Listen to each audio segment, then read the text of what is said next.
It's Dr. C, and welcome to another episode of Rethinking Christian Education.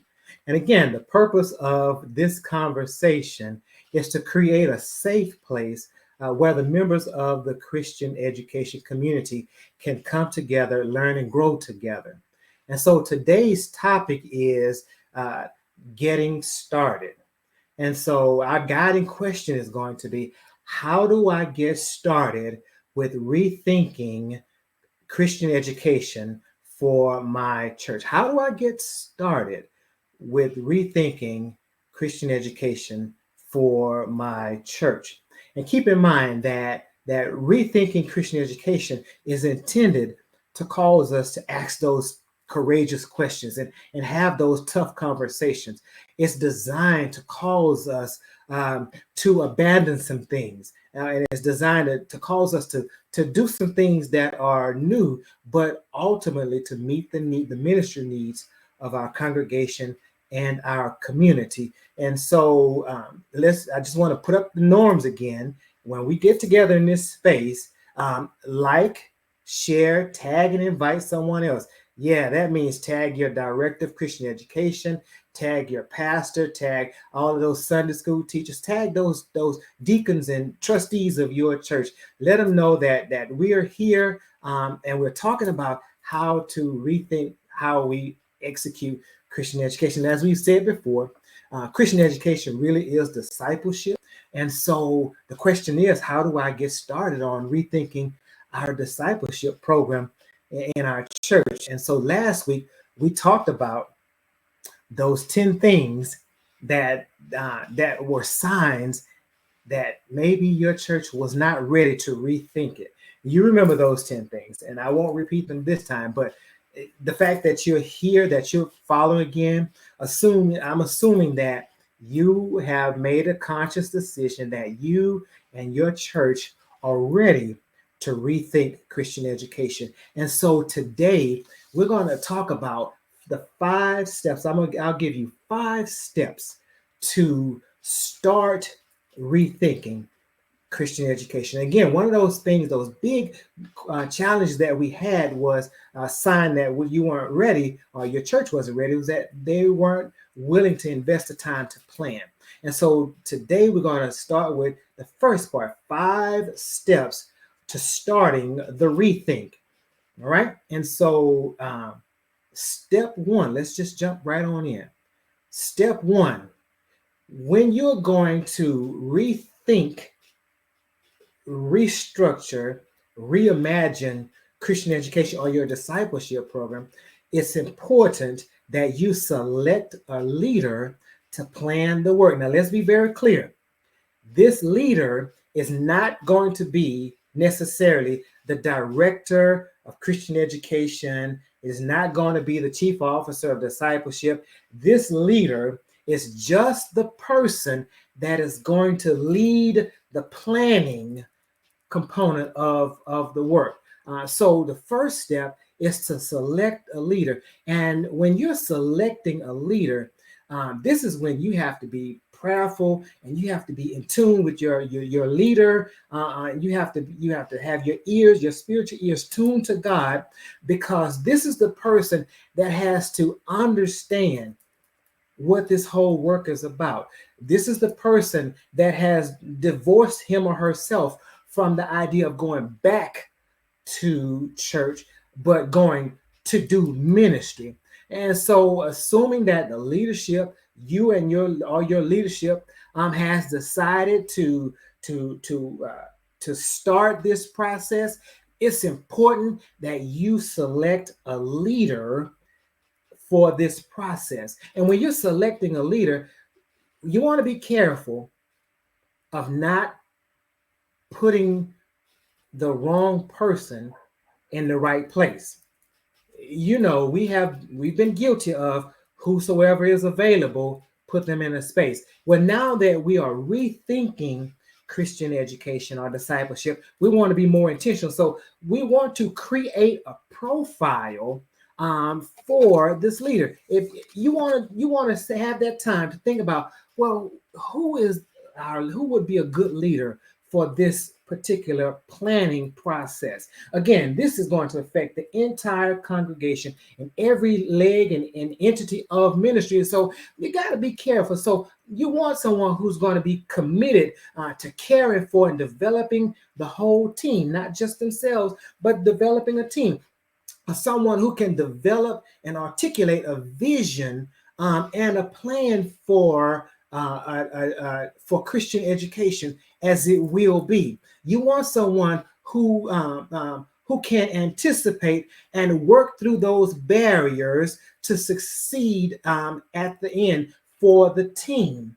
You want someone who's able to collaborate with others, one who can put their hands on, connect the ministry to resources needed to complete this planning piece. You want someone who will listen to new ideas and to new perspectives. Remember, another one of those signs that we weren't ready was that that input from new members or young adults wasn't heard. And so you want someone as the leader of this planning piece to be someone who can listen to others. But then you also want to prescribe some behaviors that you do want to see, that you want this person that's going to lead us or lead your ministry. You want to prescribe rather some behaviors that you expect rather the leader to exhibit. Now there are some behaviors that you don't want. And so be on the lookout for the glory hound. You know, the one that it's all about me. Be on the lookout for the hyperactive person who's all over everywhere and not getting anything done. I think my grandfather used to call it a jack of all trades and a master of none. So you want to be careful of that hyperactive behavior. You want to be careful of that inconsistent behavior. They're on time for this meeting. They call this week, but next week they don't call, or they promise to do something and it doesn't get done. So you want to be careful of that inconsistent behavior. You want to be careful of someone who's impersonal. In this Christian walk, this work that we're doing, you've got to be a personal person. So you want to make sure that you avoid someone who has this behavior of being impersonal that they can't separate from. But then you also want to be careful of people who have questionable values. Because again, this is the leader of this process. And as we'll see shortly, that this process kind of takes us in a deep place. And we want to make sure that whoever is leading us has the capacity to demonstrate a certain behavior that is reflective of the body of Christ. After all, we still are disciples. Bottom line, our design is to make more disciples, and so you want to create a profile if you have to. If you don't know the profile, list the behaviors that you want to see in a leader for this process. But then you also want to look for willing members.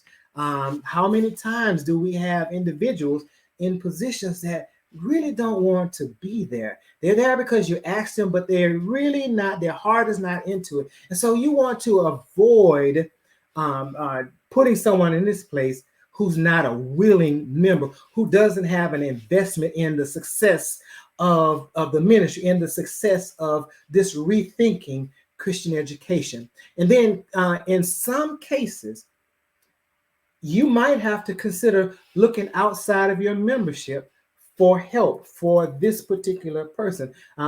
In this era, we have so many people who have developed themselves in the area of organizational development and Christian church growth and the like. So you may have to reach outside of your organization to get someone to lead this planning process. So don't be afraid to ask for help.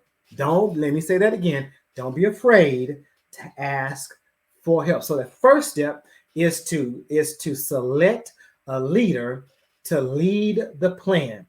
Step number 2, you want to create, or you want to organize a solution tank.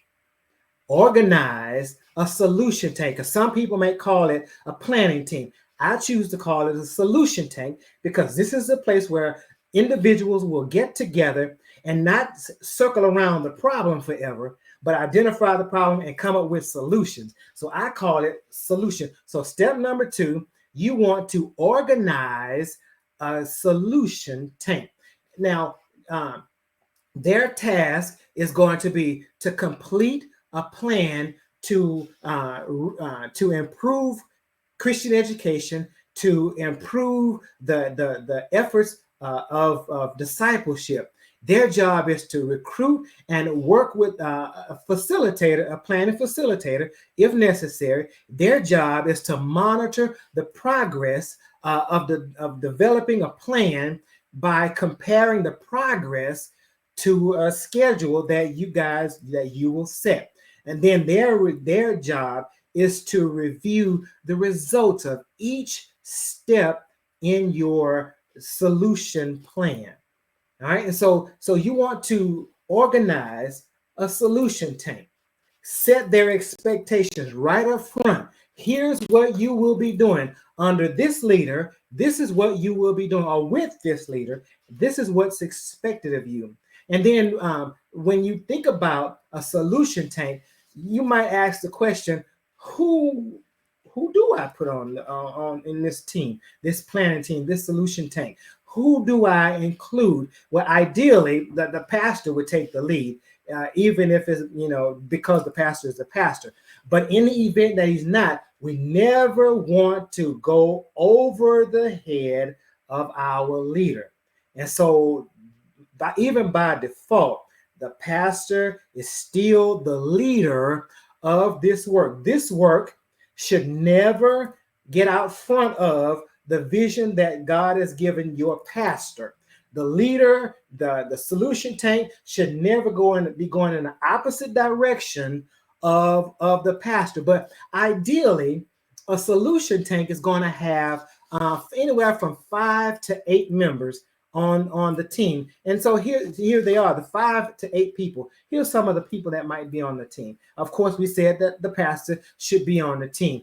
Even 21st century churches who are on board and progressive and rocking ministry, they still want to know, what does the pastor say?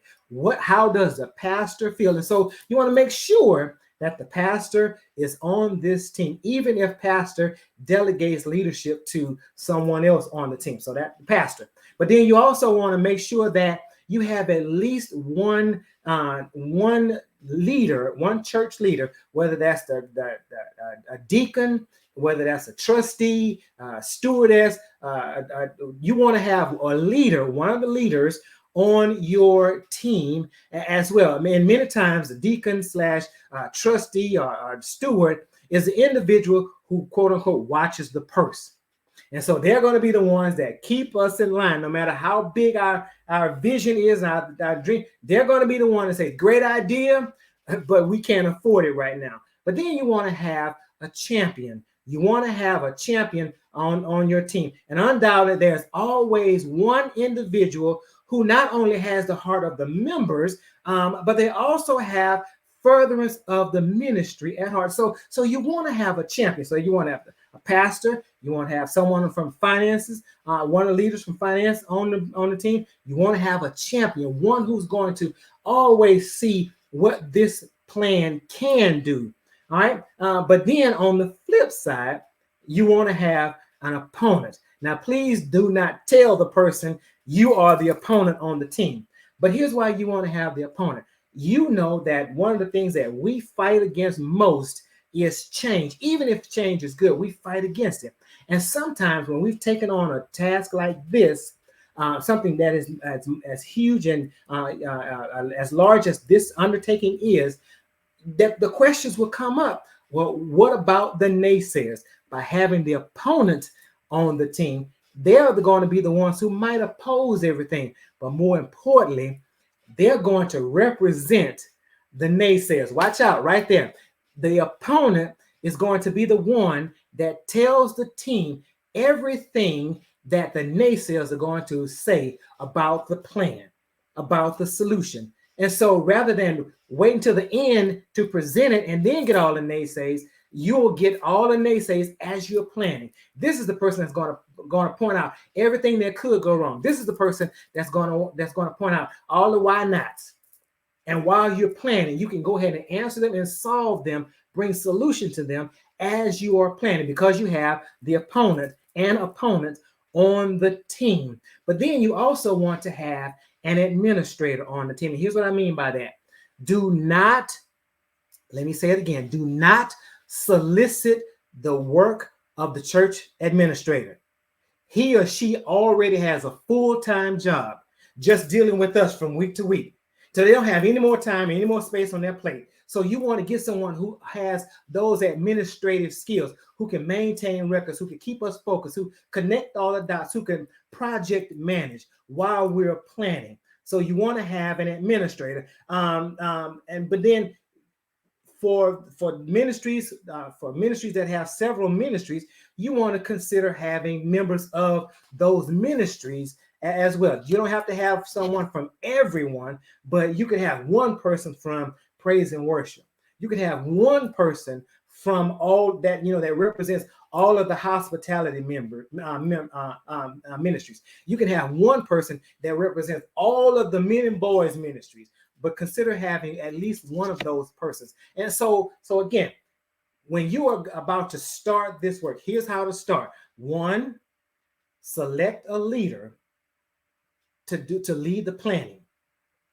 2, you want to organize a solution tank. And again, like the leader is not necessarily going to be the director of Christian education or the chief officer of discipleship. This solution tank is not necessarily going to be the board of Christian education. It's not necessarily going to be the discipleship ministry. This is just a solution tank who works out the plan for the work that's going to be done. All right, number 3, you want to scan your ministry. When I say scan your ministry, you want to take an in-depth look at what is it that your ministry needs. And so how do you do that? Well, so 1, you have what I call a performance analysis. And those of you that work in corporate America, that work in larger organizations, understand that every organization has a clear picture of what they're supposed to deliver. And so you want to get a clear picture of what it is you're supposed to deliver, meaning you want to connect with your members. In addition to what we're supposed to be doing, making disciples, right? And developing disciples so they can be disciple makers. But you also want to take some time, connect with members of the ministry to simply ask, what is it that you need from ministry so that you can be a disciple maker? What is it that you need this ministry to do for you? There was a study done on the Black church, and as a result of that study, the study found that based on what respondents shared, many churches didn't really know the true needs of their own congregation, because for so long we had assumed that we knew when we really didn't know. We didn't know that one mother had 3 sons and was struggling trying to raise 3 boys as a single mother.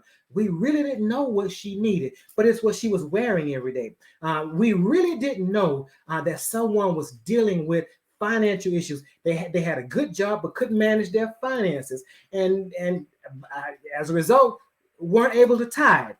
We really didn't know what they needed financial literacy. They needed to understand how to manage their resources. And so in this scanning your ministry, in this part where you are going to do a performance analysis, you are going to make clear of understanding what your members, the ministry needs from the ministry. And then you're going to compare it to what are you actually doing. Here's what we need to be doing. Here's what we are doing. You want to be very clear.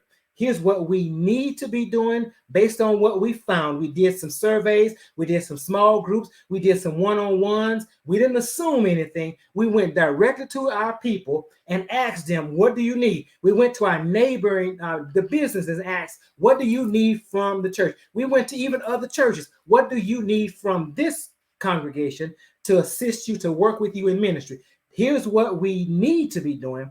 Here's what we are doing. And many times, especially now after the COVID pandemic, the social the social unrest pandemic, the financial pandemic, there are some new needs that people in our church had. There are some people who prior to COVID didn't really need grief counseling. They didn't really need to understand how to deal with loss of material things, but there is a need now. And so you want to assess, here's what we should be doing. It's a performance analysis. How are we doing based on what we need to be doing and what needs to be done? Second thing in scanning your organization is understanding the gap analysis. That's that space between the two pillars. Understanding that gap. Are we somewhat off, or are we way off? Not comparing it to what we were doing prior to the pandemic, the intersection pandemic, pandemonium, but comparing it to what our ministry needs today, what our members need from ministry today. What do they need today to be disciples in the church, to be disciples in the marketplace? What is that gap? Are we close to getting it done? Are we way off? Where are we? So you want to analyze just how far are we, or how far away are we? And then third, in that whole idea of scanning, you want to find out the cause of that gap. Why is there a gap? And many times we want to point to it and take a wild guess. Again, just like we had to go to our members to find out what their needs are, when we realize that there is a gap, we want to find out what is the root cause of that gap. And can I say this? Training, class is not always the solution. It's not always the solution. Sometimes it's going to take something else. Sometimes, when we talked about those 4 things that cause a system not to work, the organization, the people, and the processes, and number 4, forgetting or disregarding number 1, 2, and 3. Sometimes the cause is our organization. We might have to go back and reorganize. Sometimes the cause of that gap is the people that we have in certain places. So we might have to reassign. You don't have to put them off the bus, but maybe just change their seats. And sometimes there's a gap because of we have so many processes. Maybe we need to reconfigure our process, minimize the processes. It shouldn't take forever for the people outside to get inside of the church, inside to get to Jesus, if you will. It shouldn't take a lot. So sometimes we can have too many processes. And most times we have a gap because we've ignored all of the other reasons for that gap. And so you want to select a leader to lead the plan. You want to organize a solution tank. You want to scan your ministry. But number 4, you want to get leadership support. Listen, I said a little earlier, never do you want to go out ahead of your leader. And sometimes many of us struggle with being a leader because we didn't master being a good follower. And so you've got to get buy-in from your leader. I'm reminded of a sermon series that I did in Nehemiah, and the magic to Nehemiah's success was he understood that whole idea of timing. Timing is everything. That just because you need to speak with the pastor on it doesn't mean that this is the right time to speak on it. It does mean that you need to be in tune with your leader so that you know when it's a good time to raise this. We never know what a leader is dealing with. We never know what God is placing on our leaders at a given time. And so you've got to be in such sync with your leader that you know the timing so that you get buy-in from your leader. I remember when I was a classroom teacher, one of the challenges as a brand new teacher who thought he graduated in time to save public education, one of the challenges I had was to understand I could get done whatever I wanted as long as it fell in line with my principal's vision for that school, as long as I was within her vision for where she was going with the school, I could get anything done.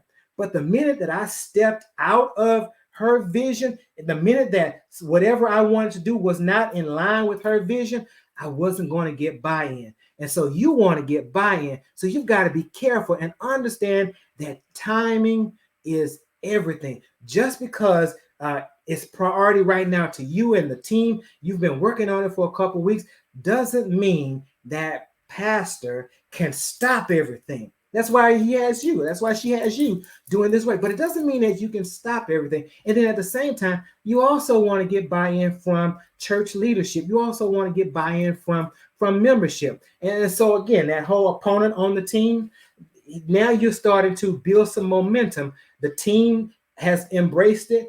You start talking, pastor has, you got buy-in from the pastor. From pastor, you got buy-in from church leadership. Now you start expanding what the team is working on out into the ministry, out into the community to get buy-in. Okay, again, timing is everything. And so when you're going to start this rethink, when you're going to redesign, reimagine Christian education, discipleship, choose a leader. This is not going to be the leader of Christian education, but choose a leader to lead this plan. Number two, you're going to organize a solution tank, a think tank, a planning team. Not a group of people who are going to gather to complain, but those who are going to gather to understand what the need is and then determine what are the best solutions for meeting those needs within the ministry and outside of the ministry. Not someone who's going to gather and keep reminding us of what we used to do, but a group of people who are going to come together to come up with a solution to be a more effective ministry in this present age. And then after you organize a tank, a solution tank, you're going to scan your ministry, meaning get a good understanding. And all you're getting, get a good understanding. Understand, don't assume what we need. Ask us what we need. Have focus groups, have surveys, have one-on-ones, have group discussions, but hear what we have to say. Hear what I'm going to tell you what I need if you ask me. So scan your organization. Understand what is that gap between what needs to be going on versus what is going on. And then find out what's the root cause of what's going on in your ministry. That begins to lead us into what we need to do to minister more effectively. And then finally, number 5, identify advisors.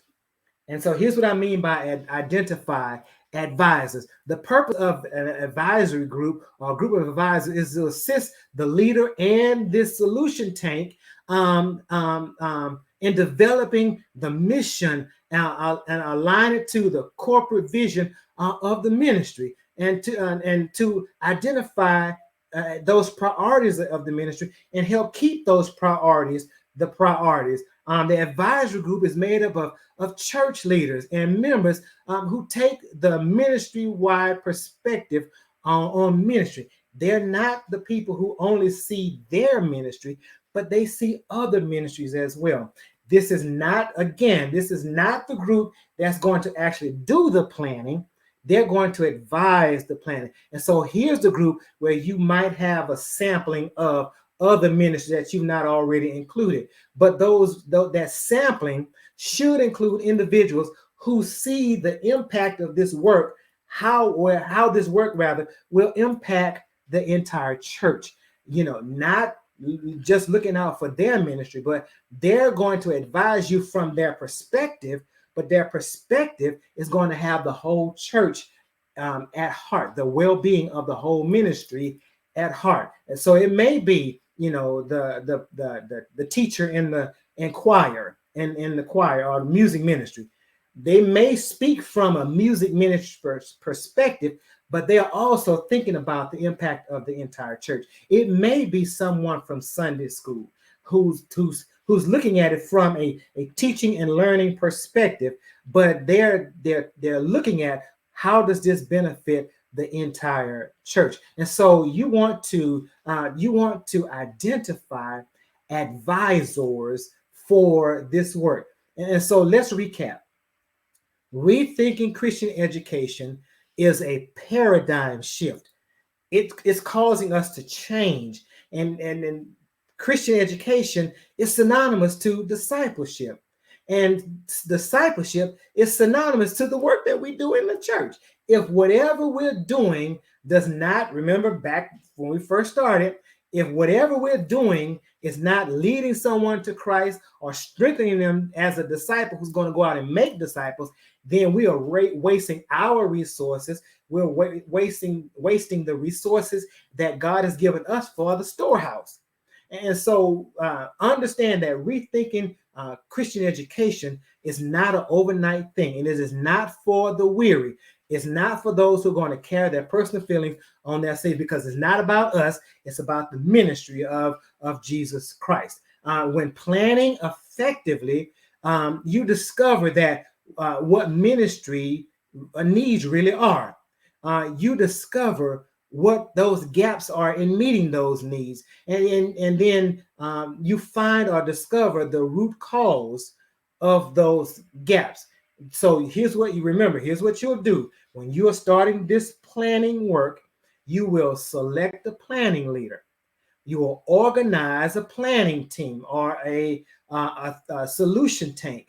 You're going to scan your ministry, get leadership support, and build an advisory group so that you can bounce ideas off. Someone who's going to have a wider perspective, who's going to have the ministry-wide impact at heart. And so here's your homework for next week. So I want you to pray, then go to your pastor. Pray, then go to your pastor. Don't go before God releases you to go. Remember, timing is everything. And then ask for permission to either lead this process or to prayerfully select another person to be the leader. And the same process for those who are going to make up the solution tank. Remember that it's 5 to 8 people. You don't want too many, but you want the right people on so that you can have the most effective work. But these individuals should be highly committed to the ministry of the church. This is not the time for lukewarm members, for inconsistent members. This committee has to be a committee or a solution tank of committed members, committed individuals. And remind your pastor of those behaviors that we talked about. Remind your pastor of those criteria that you want to see in a leader, and then share with your pastor those personalities that a leader, as well as that group, what they should be, and as well as what they should not be. Share with your pastor the work that they'll be doing. Share with your pastor what it means to look at, to do a needs assessment. What do our congregation need today? What are we actually doing to meet those needs? What is the gap between what they need to be disciples and what we're offering, what we're doing to meet those needs? And then find the root cause for that gap between the two. That becomes your work. The root cause will lead us to the solution that helps us meet the needs of our congregation and our community. Listen, join us next week when we talk about rethinking Christian education. When we talk about what do you actually do once you have put this team together and they've done the needs assessment, What do you actually do? And so next week, we'll talk about this whole idea of how to build a discipleship model. And that's basically what the team will be doing. The work that they will do will drive us to what a discipleship model needs to look like. So join us next week when we talk about building a discipleship model. Remember, like, share, tag, and invite someone to join you and join me on next Monday. And if they didn't get a chance to see us tonight, have them to take a look at it in a replay. And listen again, if by chance you'd like for me to come to your ministry to talk about this conversation or any other to help you look at your specific ministry, I'm willing to help. Go to my webpage, drseymour.com, for CE talks at your church. In the chats, put your comments, ask questions, take notes, and we'll be glad to answer them as much as we can. Again, tell a pastor, tell a church member, tell your teacher to join the Christian education community every Monday night, 8 p.m. Central Standard Time, where we're learning and growing together in how to rethink Christian education. I am Dr. Seymour saying thank you for joining us and have an awesomely blessed week. Amen. Good night.